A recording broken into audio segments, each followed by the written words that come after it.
Hey guys, and welcome back to another flashlight review. Today I'm going to be reviewing the Convoy Z1, and this is a model I've been really interested in looking at for quite some time. There's very few zoomy flashlights out there. In the past, I just wasn't interested because it had these rectangular/square LEDs in them, and I just don't like that square projection. I like a more rounded beam. So I was really happy when I saw Convoy had released a version, as you can see here, with the W5050SQ3. I've got a couple of them, one in 3000K and one in 6500K.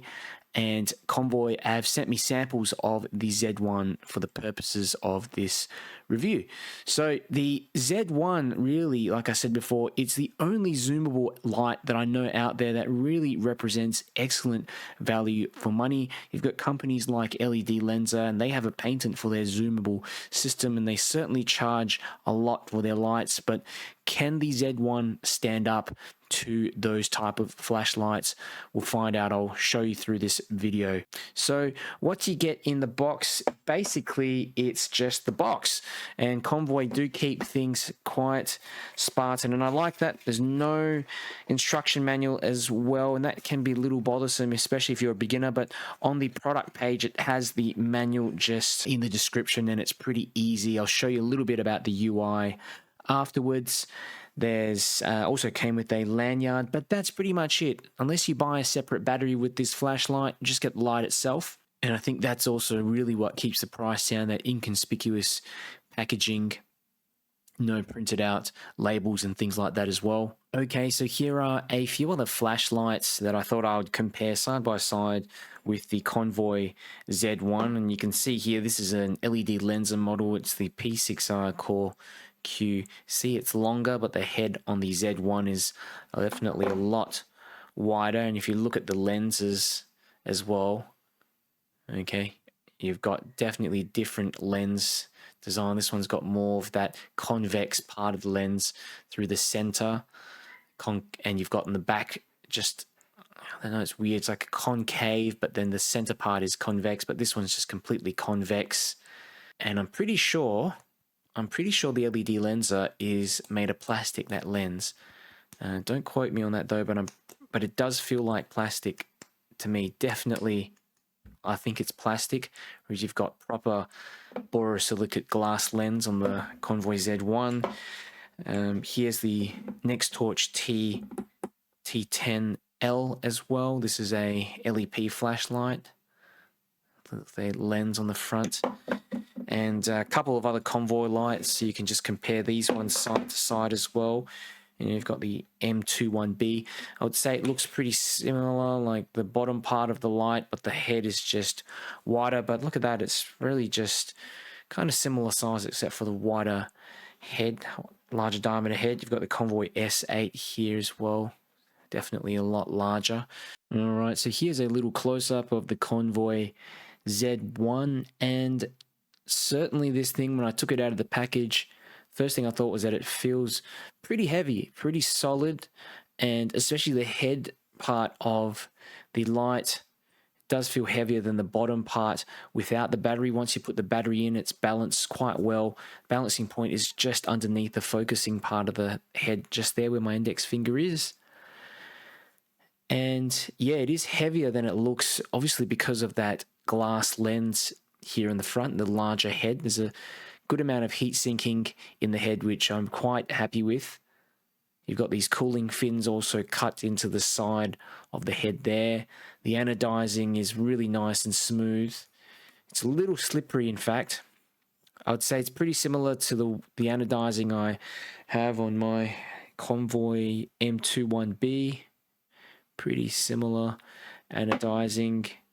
But yeah, there is a bit of knurling here, which definitely helps with grip.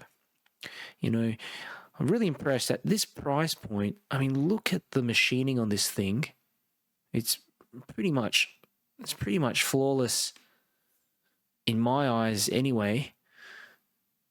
Not a nick or any imperfection at all. And that beautiful convex lens there. You've got this stainless steel tail switch here in the back, which I think was a really good touch by Convoy. You know, I do notice on the M21B you have these rubber buttons, which definitely work, but they do feel a little bit cheap when you, especially when you compare them with the one you get with the Z1. Really nice, clicky, solid, and you know it's going to stand up to a few bumps here and there. So I have the light fully retracted at the moment. Essentially, you just unscrew the head as such, okay, in order to extend the light and to focus the beam down into a narrow beam, narrow sort of hot spot. And when you fully screw it back in, it produces a broader beam. Let me just show you it unscrewed. Okay, so you have this definitely a much more tighter hotspot compared to this here, which is illuminating my entire table. It's going to be more apparent when I show you outside through the beam shots. It does make a little bit of noise, as you can hear there. It touches, metal touches onto the metal, okay, but it is anodized on both sides as far as I can tell. And yeah, it just sort of makes a little bit of contact, but it's not an issue at all. I like also that there's a bit of pressure you need to apply in order to twist it. And that's important because if I'm going to hit it or if I drop it or something like that, I don't want the whole head to retract. Okay, there's a little bit of, certainly a little bit of effort you need to put in to unscrew and screw in the light. But it's still pretty simple, pretty easy for anyone to do. A child could do it. It's kind of interesting. It feels like there could be some threads in there that are just locked on each side, so the head can only move in between the 2 points. I've got to figure out how to actually take this thing apart. I'll do it at some stage and maybe see if I can even lubricate that a bit more through the inside. You can see the LED, that W5050SQ3 round LED in there. I think it's perfect for this lens as it's going to mirror the shape of the LED. That was an issue that I found with the other SFT40, SFT70 models. They work perfectly fine, but it's just the shape of the beam. It's just a preference for me. I wanted just a nicer, more defined, round hot spot. So this definitely solves that problem. And the glass, the quality of the glass really impressed me as well. It's high quality borosilicate glass, so it looks completely clear. There's no imperfections whatsoever. And yeah, I really think that this is what they should be using on a lot of these focusable flashlights. It's got a natural scratch resistance, but you're going to get much more optical clarity, and the beam quality, the focusable beam, is just going to look a lot nicer than using a plastic lens. And I have seen with some plastic lenses, they get scratched and dinged up and the beam quality really becomes degraded. Now, I won't go through too much of the UI, but essentially this is the 12 group driver. So this means that there are 12 modes in here that you can select. Once you select it, you basically just leave it. A lot of people get that 4 mode grouping one, but I don't understand it personally. I think with this 12 mode driver, you just need to go into the UI. Okay, you basically press the button, click it 20 times, and then you get into the UI and it just blinks out the different modes. Select the mode that you want because there's 12 different modes in there, different scenarios. You can even just choose a 4, like a 4 mode, UI in there as well to suit you in different applications. There's even a mode here that's just 100% constant. So whenever you turn on the flashlight, you're always going to get 100%. So it could also be used as a makeshift tactical flashlight, being able to switch to that 100% mode immediately. There's also blinking modes, battery test modes, battery check modes. There's flashy modes that you can put on your bike. Another thing you can do is also turn on and off memory mode. So I keep memory mode off, and I just basically have it so that it starts on 100% and then I half press to go into the lower modes, but I always want it to start in the higher mode first. All right, guys, so I ran a bunch of ceiling bounce tests, and just to make sure, I actually ran a series of tests on both of the Z1 models, the W5050SQ3 on 6500K and on the 3000K version. So on the 6500K, you can see here, turn the light on 100%.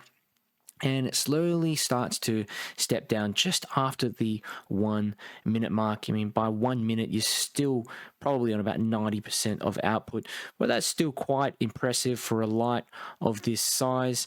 And especially, I thought to myself, with the head unscrewed as well, that might kind of impact on the heat sinking ability, but it doesn't have any issues at all. The light is a little bit warm, but still completely fine to hold. I've activated 100% mode again at the 4 minute mark, and you can see just that very slow step down, but you do get at least a minute runtime between 90 to 100% output.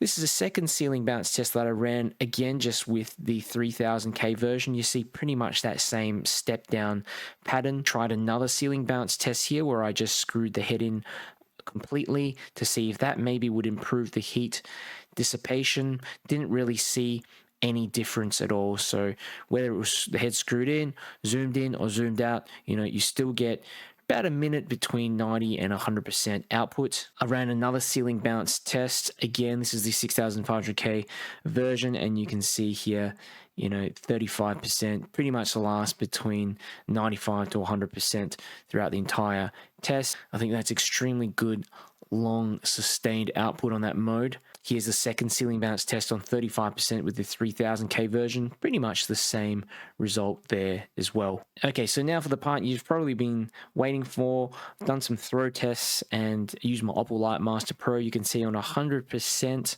on the zoomed in mode, I got 776 meters with the 6500K version of the W5050SQ3, which is pretty good, 776 meters.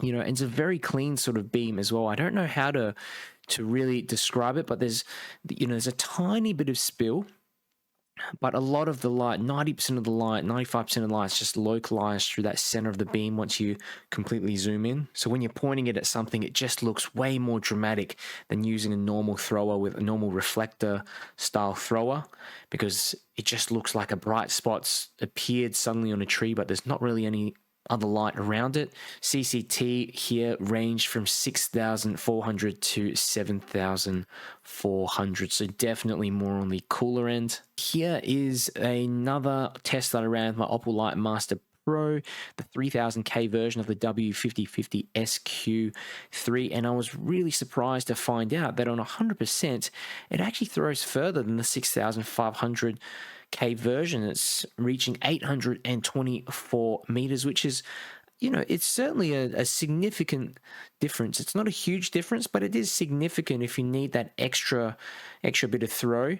And even on 35%, you're reaching well above the 500 meter mark. You can probably run that 50% mode and get closer to the 700 mark, I'd say. But looking at the CRI as well, 767 to 69 CRI, so definitely nothing to be excited about, but it's, this light is more for visibility. The interesting thing though is that it's just such a nice, warm, interesting looking beam. With a lot of throwers, I just pick the 6500K versions because I often find they are brighter, they throw further. But in this case, if you want to get the higher performing version that throws further, the 3000K version is what you're looking for.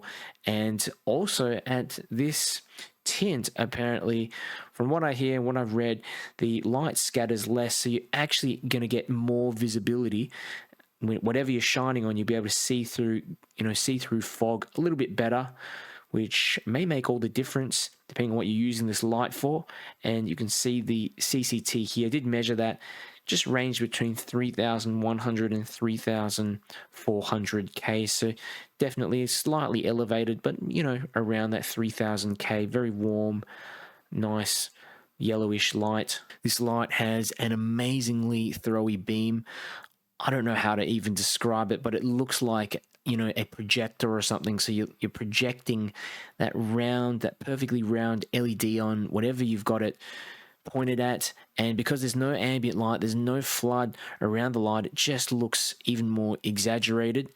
It's definitely something, if you're interested in throwers, especially if you've been playing around with those TIR throwers as well, like the IF22A, then you definitely have to try this one. It's just something to see. All right, so some considerations. Now, of course, this light is pretty bulky in the head, okay, but that is necessary to produce a long-range beam, and especially with this sort of zoomable feature as well. You could definitely pocket it, maybe in a back pocket, but not in your jeans pocket. It's not going to fit in there. In a jacket pocket, you should be fine. Also notice here that there is a little bit of noise, okay, when you are adjusting the head, but there's no significant frictional risk of damage to the focusing mechanism. Okay, it just feels pretty rugged in my opinion. Second consideration, you don't get any onboard charging with the Z1. You have to take the battery out, charge it separately, and it doesn't come with a battery. The third consideration, and this is if I'm being really picky here, but the beam, when you zoom in fully and zoom out, there are some minor artifacts, barely noticeable artifacts. There is a purple ring that I noticed around the hotspot when I have it completely zoomed in. It doesn't affect the hotspot or the throw of the flashlight at all. Zoomed out, did notice the beam isn't completely smooth as well. The center is a touch brighter, but for the most part it's very smooth. Outside it's not noticeable at all. It's more if you're pointing it at a white wall indoors. And I did compare this to a few of my other flashlights that have lenses, these glass lenses as well, and the Z1 by far produces the cleanest beam, even when compared to other lights 3, 4, 5 times the price. So hands down, guys, this is the best value zoomy light that I've seen out there.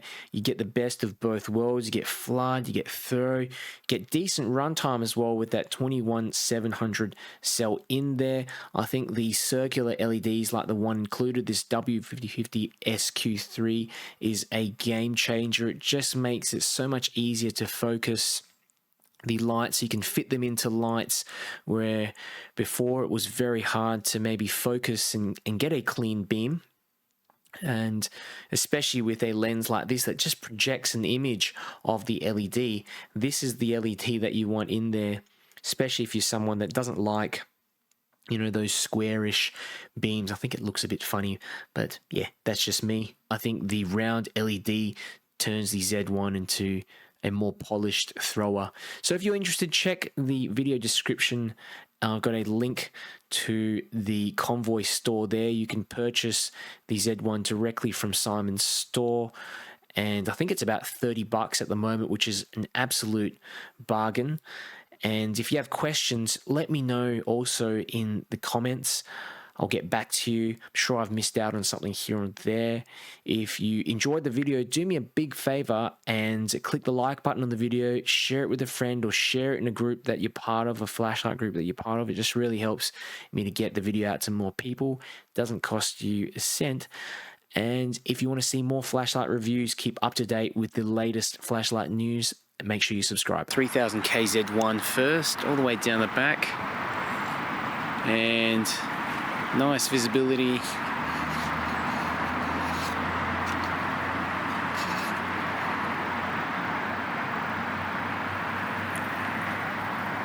Did see a possum or something a bit before.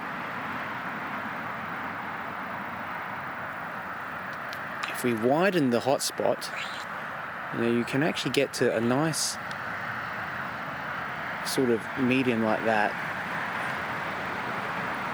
which is a little bit larger, but still almost as bright in terms of the throw. Okay, if I start going further out, okay, it does still illuminate this entire area, but the spill gets a little bit messier, a little bit ringy. Okay, if we keep going further out, same sort of deal, but it's still usable. Okay, if you zoom in all the way, really get that extra throw, but even like that, let's just zoom out a significant amount, maybe like that, and even completely zoomed out. Significant throw. Let's just get back again. There we go, look at that.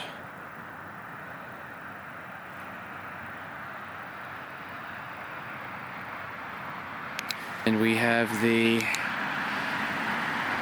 6500K version.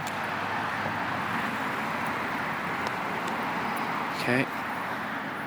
Same sort of deal, can just sort of zoom out a bit like that.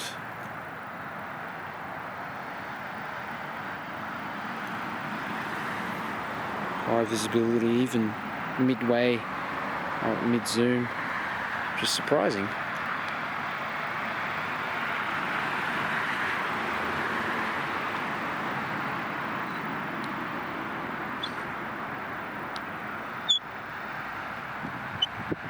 Completely zoomed out. You can see there are some little artifacts mid-zoom.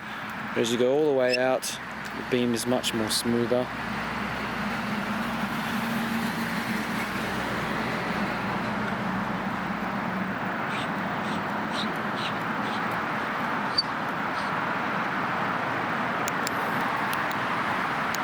Both at the same time.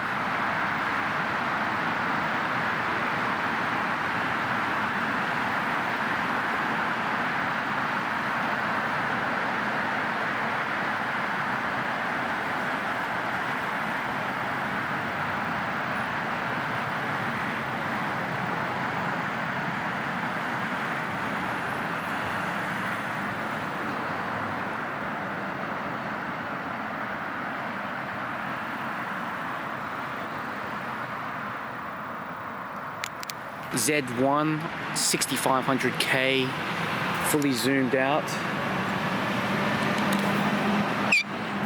I'll just zoom it in a bit more so you can see about halfway through the zoom.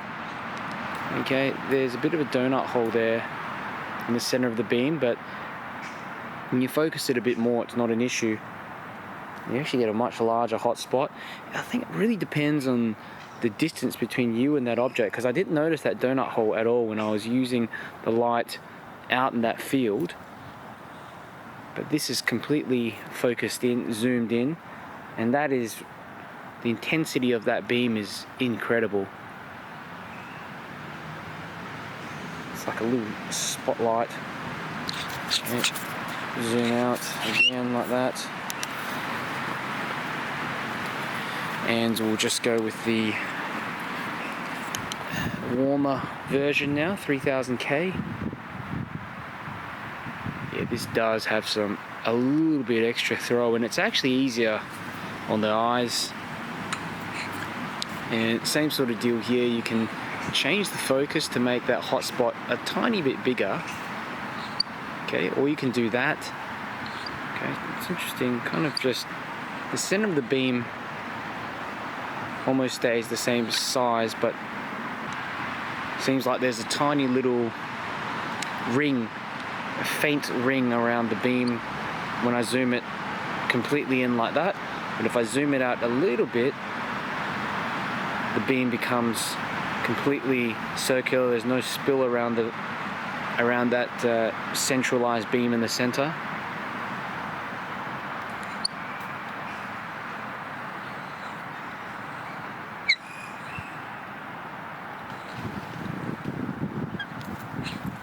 Zoom out again, that middle zoom. If you're using this as a walking light, kind of up closer like this is perfectly okay as a walking light. Does, you know, the beam doesn't look as nice as some other floody lights, but you know, it does the job. When you zoom out completely though, as you can see here, the beam is much more smooth, and you're actually getting more light out the front as well. Convoy Z1, the 3000K 50/50, and look at that. This is just completely zoomed out, and you wouldn't believe how clear this looks.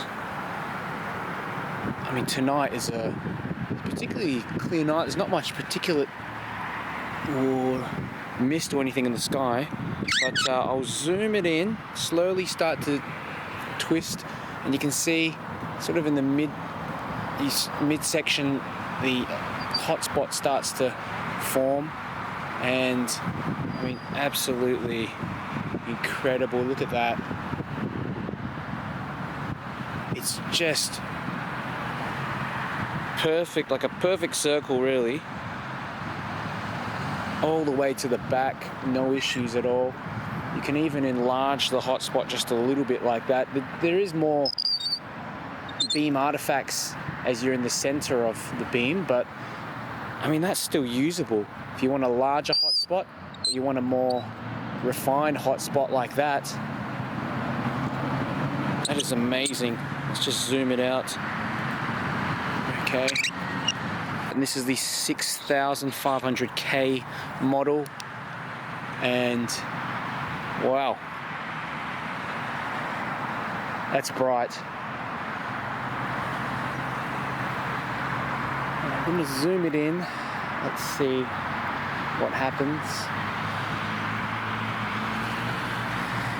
Okay.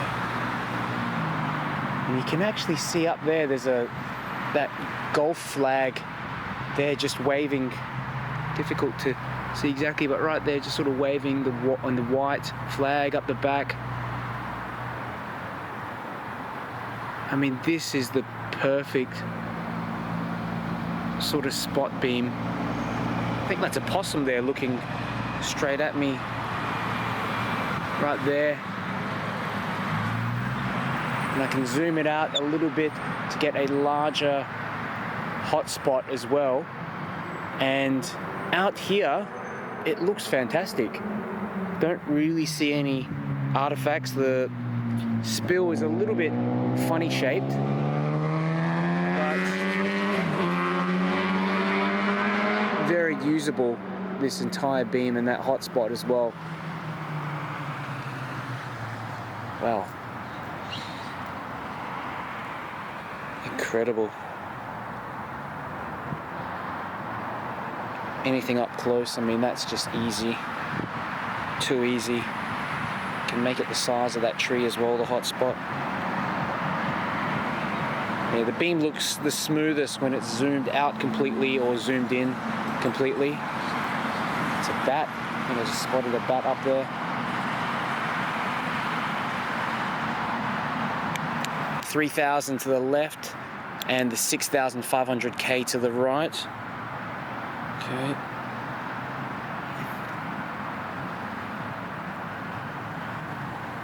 Yeah, and I can tell the warmer one is just throwing a teeny bit, a little bit further, but in terms of visibility,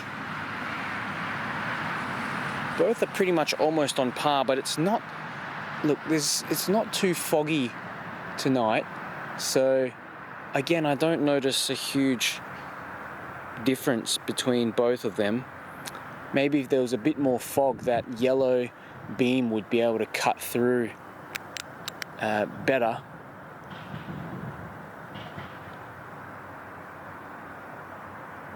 I'll go for a little walk.